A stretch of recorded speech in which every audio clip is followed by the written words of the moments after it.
l'esprit de la gouache. Merci de m'apporter la puissance et le talent artistique.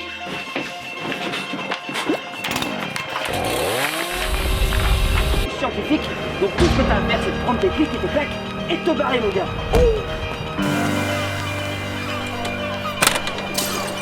Merde, quelle drôle d'idée! Qui t'a autorisé à venir ici? Personne! Laisse-moi donc travailler!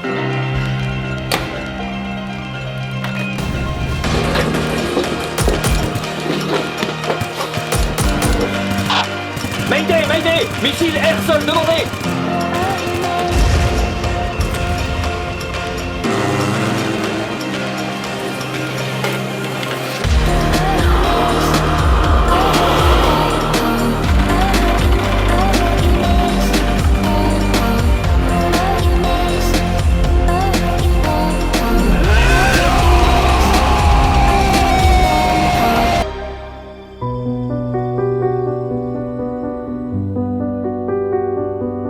Alors moi, la chance que j'ai eue, c'est d'avoir pris part à l'aventure YouTube de Max dès le début, avec ses anciennes vidéos top, où on ne voyait pas encore sa belle bouille et où il y avait encore son ancien logo. Mais là où ça a commencé à vraiment devenir sérieux, c'est avec l'arrivée des vidéos facecam en septembre 2018, il me semble, il y a maintenant 2 ans. Je me souviens que pendant un mois, pendant l'été, on a tout donné pour créer le studio, en passant de la pose de la mousse acoustique à l'achat du matos et de son installation. C'était l'euphorie des débuts.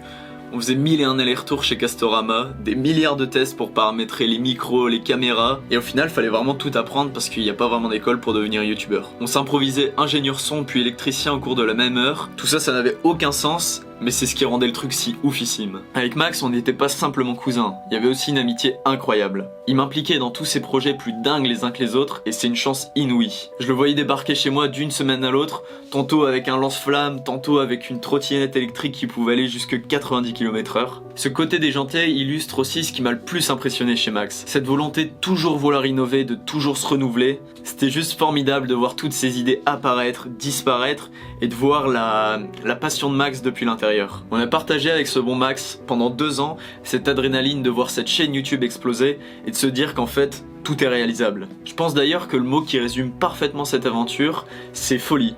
Aussi bien pour le grain de folie de Max que pour la folie de toutes ses péripéties. Donc moi, comment j'ai connu Max, c'est assez simple. Nos filles du même âge étaient dans la même classe à l'école du village, et comme ça arrive souvent, les copines s'invitent entre elles, et très vite j'ai sympathisé avec un bon papa de l'école qui est devenu ensuite un véritable pote. Et un jour, autour d'une bonne bière, il m'a raconté son projet de chaîne YouTube. Moi je lui avais un peu dit que c'était un peu perché, un peu risqué même, puisque c'est le genre d'entreprise où très peu de gens, je pense, réussissent, même si à la base, moi je n'y connaissais pas grand chose. Max m'a demandé ensuite, en tant que copain, de lui filer des coups de main sur les tournages, toute la partie un peu logistique, technique, puis du cadrage, ce que j'ai pu faire à l'époque puisque nous étions fin 2017. Moi-même j'étais en création d'entreprise, mais j'arrivais à me dégager 2 heures de temps par semaine pour l'aider. Assez rapidement on s'est bien marré sur les tournages, il y a une complicité qui s'est créée, on s'est échangé quelques noms d'oiseaux, quelques insultes, quelques gentillesses. Pêche sous-marine, tu vas au harpon pour la 500 000. Mais non, j'ai mieux que ça. Je viens avec toi. Mais non, j'ai mieux que ça. Ta gueule. Donc là, attends, et si ça marche, c'est ouf. Ça marchera pas, tu t'appelles Edison. Arrête avec cette blague, elle est plus drôle. Et tous ces petits moments de délire, Max a commencé à les laisser au montage. Il y a une sorte de personnage de caméraman qui perturbait les tournages, qui s'est installé progressivement. Bon allez, arrête tes annonces putaclic, montre-leur, on va gagner du temps. T'es content, t'as dit ton petit mot putaclic, hein, c'est bien. On va encore mettre une flèche rouge sur une miniature, avec un titre en majuscule. Puis il y a eu cette partie introduction d'une trentaine de secondes complètement décalée. L'idée c'était de se différencier sur YouTube, et honnêtement je pense que ça a pas mal fonctionné à l'époque. Mais non, c'est des mots fléchés pour une fois. Mais j'en ai pas besoin, dégage. Bah, donne ta thune maintenant, y'en a marre. Cut. Non, Cut. Mais ta gueule. Bonjour. C'est plus Noël avant l'heure ici, c'est Noël tous les jours. De quoi il se mêle, lui? Cet épisode de la chaîne a duré environ 1 an. Après moi je me suis reconcentré sur mon projet professionnel. Ceux qui suivaient la chaîne à l'époque savaient que j'avais une marque de bière. Et après j'ai laissé la main aux jeunes, à Nico, et puis Maxime est arrivé ensuite. Bien sûr je me tenais au courant de tout ce qui se passait sur la chaîne. Très belle expérience, très beaux souvenirs. Alors moi, la première fois que j'ai vu Max, en fait, il m'a contacté directement par mail pour que je puisse travailler avec lui parce qu'il était intéressé par mon talent. Bien évidemment, il disait tout le temps mon bon Maxime. S'il te plaît, mon bon Maxime. S'il te plaît, mon bon Maxime. Et s'il te plaît, mon bon Maxime. Et s'il te plaît, mon bon Maxime. Première fois que je viens, premier tournage, directement, il m'embarque dans une forêt. Il me dit, viens avec un manteau, des lunettes de soleil. Et un peu tu vas faire le dealer du dimanche, le dealer de la forêt, tu vois. J'avais compris que j'étais parti dans un monde, hein. Vraiment j'étais parti dans un sacré délire.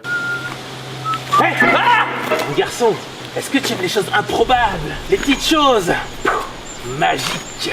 À force, j'ai appris à kiffer cette personnalité, cette personne, ce bon vieux Max, qui tout le temps est là pour te faire des petites blagues, pour te pousser. À chaque fois que je venais, à chaque tournage, à chaque fois il était soit dehors, soit dans le studio en train de faire un truc bizarre. Soit il faisait de la trottinette assis dessus, soit il faisait du skateboard limite couché par terre. À chaque fois que je venais, c'était un peu la surprise. Je me dis comment il va m'accueillir. C'était quelqu'un qui avait tout le temps la joie de vivre. Quand on faisait les tournages aussi, c'est super important, mais pendant les tournages, il y a une complicité qui s'est installée au fur et à mesure. J'avais pas l'habitude de travailler avec autant de proximité.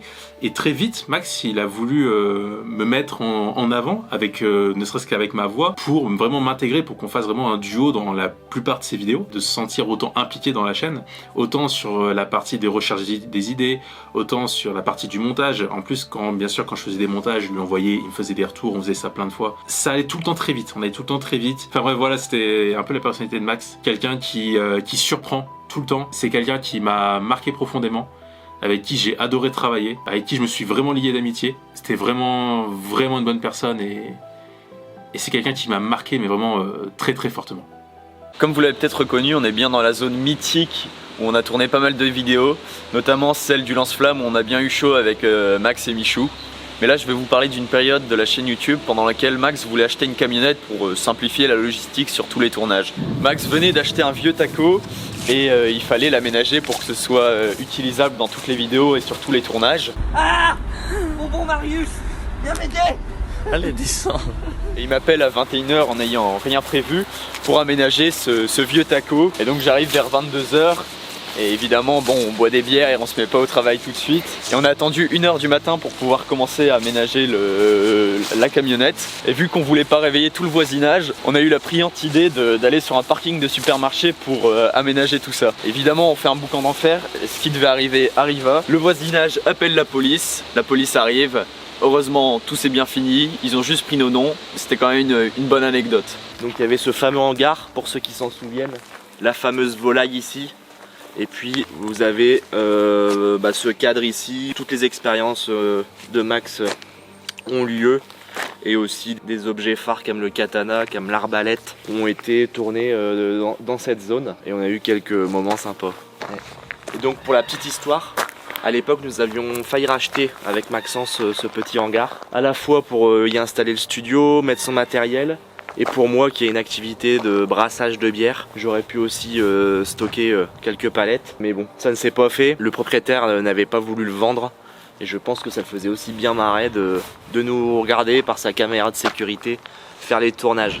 Alors ici vous reconnaissez sûrement, c'est le fameux rond-point. Il y a pas mal d'expériences qui ont été tournées ici. Il y a eu l'Elephant to Space qui en a foutu un peu partout, qui s'est nettoyé facilement mais ça en a foutu partout. Il y a eu également des choses assez intéressantes, comme une fois il s'est passé une expérience, enfin du moins il y a eu 3 expériences, c'était 3 expériences incroyables. Pour faire cette expérience il nous fallait du coca. Le problème c'est que Max n'avait pas pris assez de coca et juste à côté là, en espace de 5 minutes à pied, on a un Aldi qui sont vraiment à 5 minutes et Max me dit je reviens dans 5 minutes et je vais prendre du coca et puis comme ça on pourra finir l'expérience.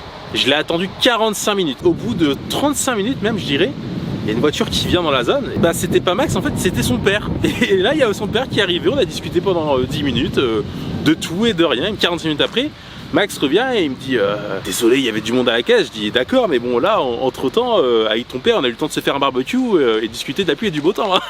On se retrouve ici un peu dans la zone 51 de la chaîne où il s'est passé quand même pas mal de trucs, notamment je pense aux explosions avec la vidéo micro-ondes.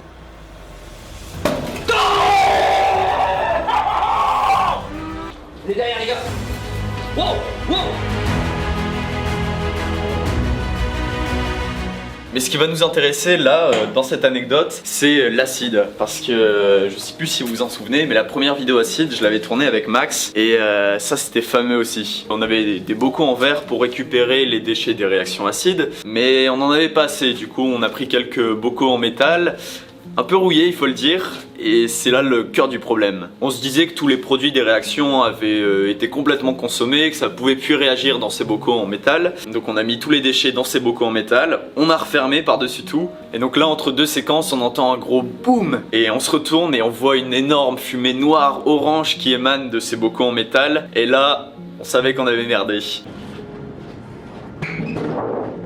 Essaye de le mettre à la fenêtre s'il te plaît. Vite. Du coup, en le mettant à la fenêtre, Max prend le bocal et voit qu'il y a plein de liquide qui sort par le dessous. L'acide avait complètement rongé le métal et c'était devenu un désastre, quoi. Et donc résultat, c'est 3 heures de nettoyage pour pouvoir reprendre la vidéo et se sortir de cette galère. Et il y a eu également une autre anecdote assez intéressante. Je sais pas si vous avez vu sur Instagram, lorsque Max a passé les 100K, il a publié une photo. Pour faire cette photo, il y a eu pas mal d'organisations. Max a récupéré des vieux cotons un peu, si vous voyez, qui ont été usagés. On les a disposés pour écrire 100K directement au sol. Visuellement, c'était vachement impressionnant de voir ça, de voir les flammes qui ont grandi d'un coup. Il y a Max qui s'est accouché juste à côté pour pouvoir faire une photo vraiment qui était incroyable. Et c'était vraiment intéressant. En tout cas, cette zone-là, c'est un peu une zone de tir, une zone de test. C'est une zone qui va rester vraiment gravé en moi et avec lequel j'ai beaucoup de souvenirs. Donc ce fameux étang où Maxence a passé un petit peu de temps dans l'eau, ce lieu m'avait marqué notamment parce que c'est la première fois où Max avait été reconnu en tant qu'Edison. Il y avait une quinzaine de jeunes qui fêtaient l'obtention de leur bac et parmi cette bande il y en a 5-6 qui ont reconnu c'est Edison. Et évidemment Maxence était très content de me ressasser très souvent que c'était une star et que ça avait commencé ici et il m'avait prouvé qu'il était reconnu par des abonnés, donc il était très fier. Il y a un autre truc qui était vraiment indissociable de Max, c'est, comme beaucoup de youtubeurs le demandent, en fait ce sont les likes. Mais avec Max, il y avait quelque chose de particulier, c'est qu'en fait, dans 100% des vidéos, à partir du moment où on a mis ce concept en place, il n'y a aucune demande de like qui ne s'est ressemblée. Vraiment, à chaque fois, c'était totalement différent. C'était toujours ultra inventif. Quand on était en tournage, Max ne m'expliquait jamais à l'avance de quelle manière il allait me les demander. Fais-moi extraire tous ces likes qui ne demandent qu'à partir du pot, ici présent. Fais-nous arriver une tondeuse de likes, comme il se doit. C'est parti. Fais-nous une tronçonneuse de likes avant que la vidéo ne commence. Et du coup on a trouvé toujours plein de façons de le faire et c'est vraiment agréable de faire ces demandes là puisque il n'y en a aucune qui se ressemble et c'était vraiment l'attente des gens à quoi va ressembler la demande de like aujourd'hui. En tout cas c'était une année de folie que j'ai passée avec Max, c'était une année incroyable, j'ai appris beaucoup de choses, je me suis vraiment lié d'amitié avec lui, on se parlait tout le temps, c'était vraiment cool. Il vous adorait, vous la communauté, il adorait ce qu'il faisait, c'est un gars joyeux, c'est un gars qui adorait tout ce qu'il avait construit, qui se déterminait, qui se donnait à fond pour continuer à avancer et c'est quelqu'un qui restera gravé dans ma mémoire et à qui je penserai souvent parce que forcément je repasserai voir ses vidéos de temps en temps sur lesquels on a travaillé ensemble et on se marrait bien. Moi tout ce que j'ai à dire c'est que la principale chose qu'il faut retenir c'est que Max était quelqu'un qui était joyeux, qui faisait rire les gens et c'est tout ce qui compte. Donc moi je tenais vraiment à remercier Max pour tout ce qu'il m'a apporté, pour m'avoir donné la chance d'être impliqué dans toute cette aventure parce qu'on a vécu vraiment des trucs de dingue, des souvenirs qui resteront gravés à jamais et des expériences que jamais je reproduirai. Donc ça vraiment c'était exceptionnel et pour tout ça je le remercie parce que c'était vraiment quelqu'un d'incroyable, de oufissime.